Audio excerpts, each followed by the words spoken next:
The Furlites of Aroriel on MATISSIA Wings by Marie J.S. Phillips. Chapter 7. The wind battered through the windows with a barrage of tiny snow particles, howling and singing around the stout panes. Thorius listened, his body taut with anxiety. He glanced at the clock on his bedstand. The violet lights glared back at him in the dim light. 71-7. Only 57-7, Thorius groaned low. Just fewer than 4 quats remained until launch time at 48 minutes into the 8th octean. He needed only 2.5 quats to get down to Australis. He sighed, then rolled over, rumpling the cushions further. He curled up and closed his eyes, willing himself to sleep. But his mind raced with his thoughts. He rolled over again, unable to shut the sound of that wailing wind from his ears and mind. Why did it have to storm tonight? Driving to Australis in even good weather conditions requires skill and alertness. He sat up, unable to relax, and pulled his travel sack from under the bed, carefully checking each compartment. He gazed a long moment at his new sack, folded neatly into one pocket. If plans went well, their old, plain drab green sacks would suit this trip, as their new sacks drew too much attention when seen. He carefully sealed the new sack back in the pocket. Once they moved to Uncle Cyrus's, repacking everything had been a pain in the tail. He jumped from his bed and sat at the window. The snow swirled relentlessly from rolling clouds, turning the black of night into an eerie silver gray. The wind rattled the resilient panes, and Thorius glanced at the shuttle hangar worriedly. Doubt nibbled at his insides. His original plan, to use his mother's old shuttle, lay in ruins. He peered past the snow haze, trying to pick out the chosen vehicle, his Aunt Acelia's ancient craft, the only one in that hangar not bearing a finger in handprint locks. He and Mercuria together, with sharp eyes and observations, finally learned the locking and ignition codes they needed without asking anyone outright. He sighed. The challenge of this new plan twisted his stomach into knots. He frowned at the tumultuous storm clouds. No stupid blizzard is going to ruin our trip, he muttered at the falling snow. Thorius, every muscle jumped as he inhaled sharply, biting back a cry of alarm. He turned. Mercuria stood behind him, amber eyes bright in the dim light. "I'm sorry I scared you," she whispered, "but the storm is bad. I will not stay home," he protested. "I was not going to suggest that," Mercuria frowned. "I think we should leave earlier than planned to compensate for the bad driving conditions." A soft cheek lifted his eyes. Iggy clung to his sister's back. He groaned inwardly, heaving his chest. Iggy, oh no. How under the triple moons would they be able to leave the house without her alerting not only the family, but everyone within 5 octiles? Did Mercuria think they could take her along? "Thorius, do you not think leaving early is a good idea?" "Yes," he finally responded. "Yes, it is." The twins pulled out their travel sacks, then hoisted them to their backs. Thorius carefully took a written note from his desk and placed it on the middle of his rumpled bed. He read it for the last time. "Dear Uncle Cyrus and family, do not worry about us. We had to be with our family. We are fine and we love you and will miss you. With love, Thorius and Mercuria." Satisfied, he smoothed it out. He turned away and took a step, but as Iggy chirped at him, he halted. "Mercuria, what of Iggy?" "What of her?" Mercuria frowned, picking up his emotions. "We cannot take her with us." "Why not?" "It is absurd." Thorius threw up his hands, letting out some frustration, trying to keep his voice in a whisper. "She cannot go into space. She has to stay here."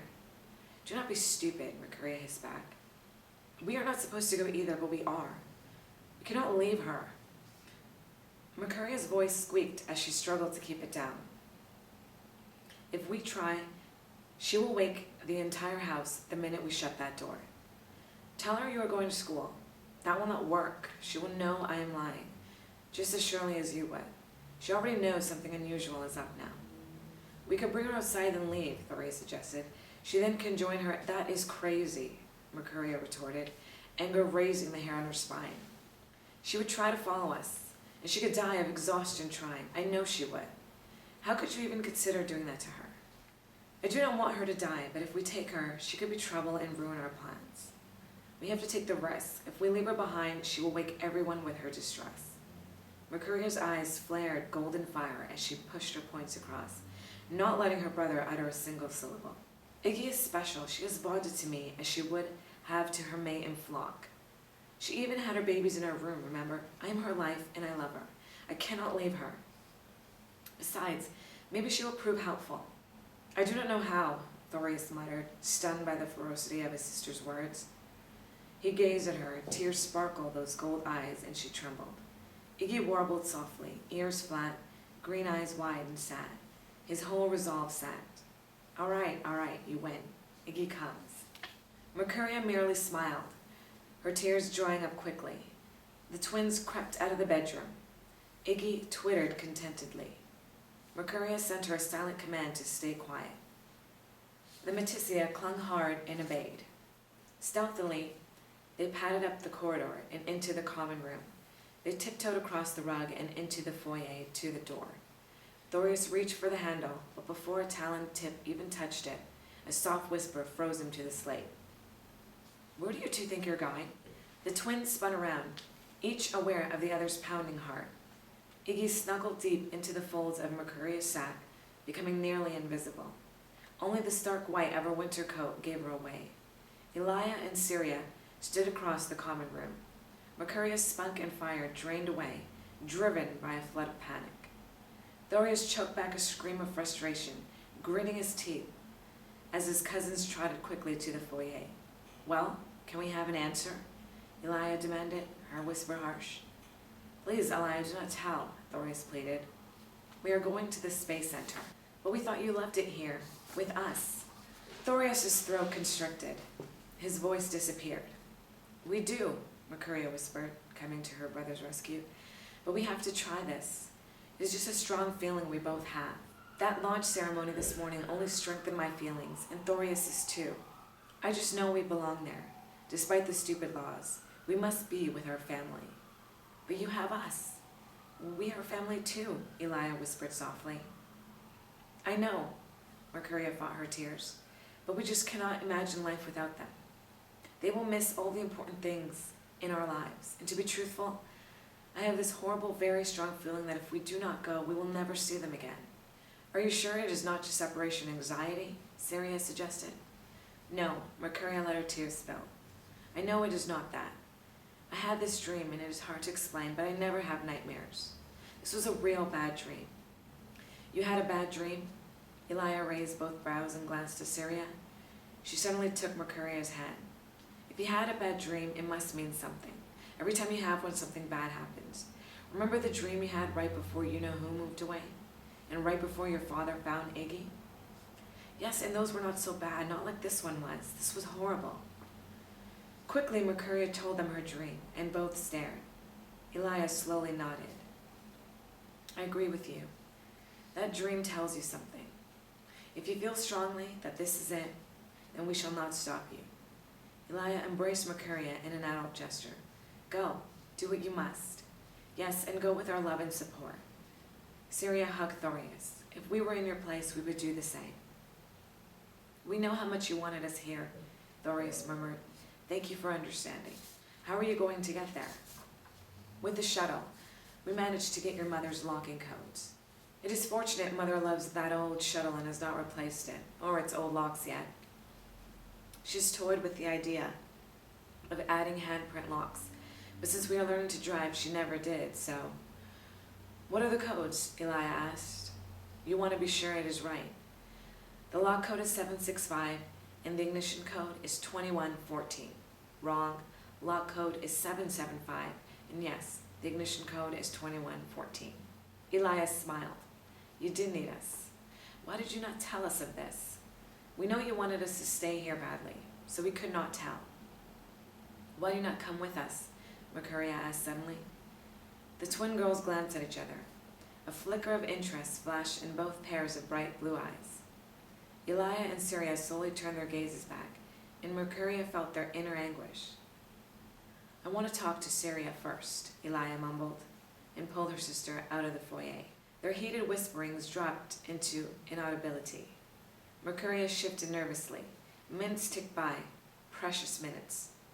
We cannot go, Syria whispered, finding the hopeful look in Elia's eyes. I do want to, but think. Neither of us can drive yet, and Thorius assuredly cannot. In this storm, we would undoubtedly be caught.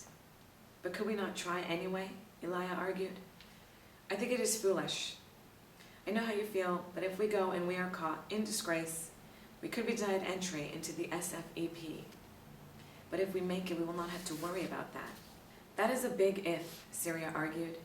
Do you really want to go out in that storm and risk so much? Just to be aboard Uncle Geppettus' ship? Well, Elia peeked at the front window, which rattled with the wind. She turned back to her sister, noticing the tremble in Syria's limbs. Think, they will be caught and brought back to us. We will have allowed them to try what they must. We cannot totally discount Mercuria's dream, so we must let them go. But for us to try? Syria shook her head. We could lose a lot, but they, at their age, will not. They will be brought home, and after a short time, we'll learn to live with it. Then we can all live happily, knowing that we had all done what was right. Yes, Elia smiled wanly. It is a good thing you are so logical and cautious. I am just too impulsive for my own good. Elia led her sister back to their waiting cousins. I'm sorry, Thorius, Mercuria. We cannot go with you. We will be joining the SFEP this coming term and cannot risk losing that now. We could be aboard the Sari in 4 years. We cannot risk that possibility either. We understand, Thorius nodded. You will care for the remainder of our things and Alara's fossils? Yes, Elia answered. Please drive safely, Syria added, as Thorius and Mercuria turned for the door. We will, Mercuria answered. The door swung closed behind them as they stumbled out into the blizzard. The wind whipped past their fur and Iggy whimpered. Slowly, they trudged over to the hangar and located their aunt's craft. Mercuria grabbed 2 snow scoops, and as Thorius popped the hatches, she tossed them into the rear. Carefully, she unbuckled her sack and hooked it in the rear compartment. Iggy clung to it. Thorius flung his in the back, and Mercuria secured it while her brother settled into the driver's seat. Mercuria sat on the passenger side as Thorius flicked his talons over the ignition controls. The small craft hummed to life with the first try. I suppose it was good we saw them, he mused. I had it way off. Good thing, Mercuria commented, nervousness filling her entire being. Iggy chirped in response. Thorius revved the engine, hurrying the warm-up, and Iggy trilled anxiously. Mercuria reached back to stroke her. Must you do that? Mercuria asked sharply. Yes, but the wind will muffle any sound. Perhaps the storm is a good thing, after all. Perhaps, Mercuria muttered skeptically, as her brother put the vehicle into gear. The shuttle burst from the hangar in a tidal wave of snow. With a swift foot, Thorius hit the brake pad. The craft jerked to a stop, settling on the snow, humming quietly. Iggy squawked loudly, ears flat to her skull. Are you sure you know how to operate this thing? Sure, Thorius nodded, putting the craft back into gear, handling the accelerator lever more delicately. He switched on the craft's headlamps and turned down the long shuttle path. The craft rose from the snow, bucking and bouncing. Do not worry. I've always wanted to drive, and I've paid close attention to everyone I could. I hope you can. I know I cannot, Mercuria muttered.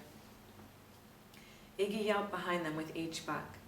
Mercuria refrained from scolding her, trying to control her own anxiety as the craft turned out onto the road. The vehicle bobbed on its air cushion, rocking in the wind like a little boat. Mercuria wished they had taken the big family shuttle instead of this tiny old commuter vehicle, but every other shuttle possessed handprint codes. Ever since Ilara's stunt, seems like everyone either upgraded their vehicles or bought new. Their mother kept her old shuttle as a temptation to Ilara, and sure worked well for their plans until the early move to their cousin's place. Mercuria inhaled, letting the breath out slowly, trying to stay calm. Thorius proceeded cautiously, getting a feel for the controls. By the time they merged onto the main road through town, he handled the small craft smoothly. Thorius maneuvered through the sleeping town easily, passing the fundamental school he and Mercuria attended. A pang of regret flashed through him. He would miss the school. At Gabrus's central hub, he turned right onto the street that led out of the tiny village. Ahead, the wide road wound through the snow-covered separation of trees of Bristol's largest forest. Mercuria took a moment to admire the snow-swept trees. The ancient, twisted, gnarled old trees reached into the gray sky, their long, needle-covered boughs thrashing in the winds. How many such storms had those old trees lived through? How many more would they experience? Many, she mused, so many she could not imagine them. Mercuria returned her attention to the road ahead. So far, everything went well. Could she and Thorius escape this storm unscathed? She kept silent, not wishing to distract him. Thorius guided the vehicle with feigned assurance. Every tiny buffet the small craft took from, the wind tossed his heart into his throat and flung his stomach into the tip of his tail. Iggy's nervous twittering twinged along his nerves, and he fought his rising annoyance. To yell at the Matissia to be quiet would likely anger Mercuria, and that he did not need. He shut Iggy's crying from his mind, concentrating on the task at hand. Ahead, the thinning forest told Thorius he approached the main highway that cut through Bristol. Thorius accelerated the craft onto the main road. The shuttle swooshed onto the thoroughfare, spinning suddenly in a strong gust of wind. Mercuria grasped, clinging hard to the riding handles. She wondered if their obeying the message of her dream would hurt or kill them. She turned to Iggy, who yelped with fear. Mercuria soothed her little friend. Iggy's yelping turned to soft whimpers.